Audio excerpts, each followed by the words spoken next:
Travel is something all of us love to indulge in, and we know they're often a little hard to plan, especially when it comes to the finances of the whole thing. Today, we're joined by author and financial expert Kim Curtis to find out a few tips on how to travel on the cheap, and she's also the author of Money Secrets, so I'm sure you have plenty of secrets to help us travel on the cheap.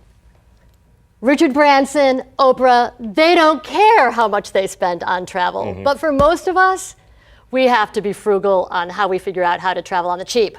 Yep. So what are some of your, how are we going to travel on the cheap? I mean, how do we save money for it? I know you can budget it out. You can say, okay, I'm going to put this much away so that I can take my big trip. Like I want to take a big trip to Europe next year and do a week and a half, traveling from England to Italy and France and all that. But how am I going to get to that point?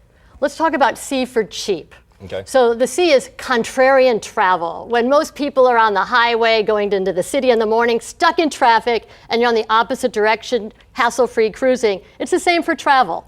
So going to Mexico in the spring, crowded and expensive.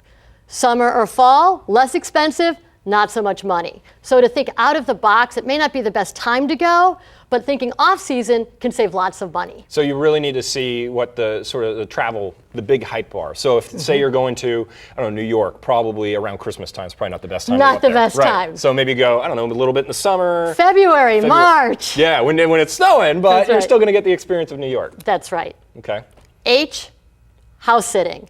So if you think of where would you like to travel around the globe, there's our websites that you can join, like mindmyhouse.com or trustedhomesitters.com, where you could pay a small membership fee and unlock opportunities around the world for no cost, free, like logic. You get to stay for free, and I think that would be a great experience because you really get to see what that country and that city's like because you're immersed in it. And not only that, you may end up in a location that ordinarily you wouldn't have picked to expand your horizons. Okay. What's your next tip?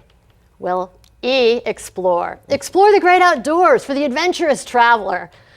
Pack up that car and head to the local campground. We're lucky that we live in the United States, that we have the local and national park service. So you don't have the airfare, you don't have the lodging costs, and it allows you to get outdoors, unwind, and hang out with family and friends. And I think especially in America, there's plenty of stuff to do within a good amount of driving distance. Like a 2 or 3 hour drive, I think is doable, right? Easy. And oftentimes we forget about camping or having a cabin for those that may not want to rough it as much. Right. Okay, your next tip? Area. Staycations. It may be that time. Think of what you eliminate in travel costs. No rental car, no lodging, no airfare. So whether you choose to stay at home or book a local hotel, it gives you a chance to look at those attractions that you've always wanted to see. Okay. Problem with that is you got to have ground rules. Yeah. You have to unplug. So no emails, no laundry, no chores. It's not an opportunity to catch up on your honey-do list. If the family calls and they're like, hey, we need you for something, you're like, no, I'm not available, leave me alone. That's right. Okay. That's right. And your last tip? P for price shop. It's so important to double check your prices. So kayak.com is a great website that looks at all the other travel sites and compares. And it also has a flight tracker to give you a sense of when to buy your ticket or not buy your ticket. And there's so many websites and apps out there. That's right. I know that I just took a trip home and I didn't know if I was going to stay the night or not. And I just ended up jumping on one of these websites and was like, okay, let me see what's available tonight. And I got a really good hotel for almost dead cheap. What I would pay at a 1-star, I was staying at a 4-star.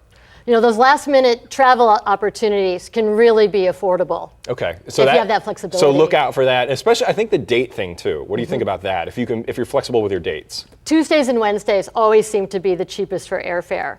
Okay. Weekends, perhaps, for hotels.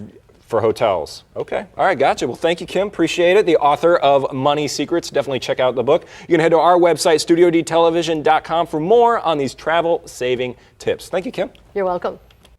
It's probably so bad that I still want to go shopping right now. I know, I'm going to start saving some big money. I know hold that. on to it. Still ahead, how to get ahead in business without really trying some radio DJs. Pull some pranks while checking references. Get your resume ready. You are watching Studio D.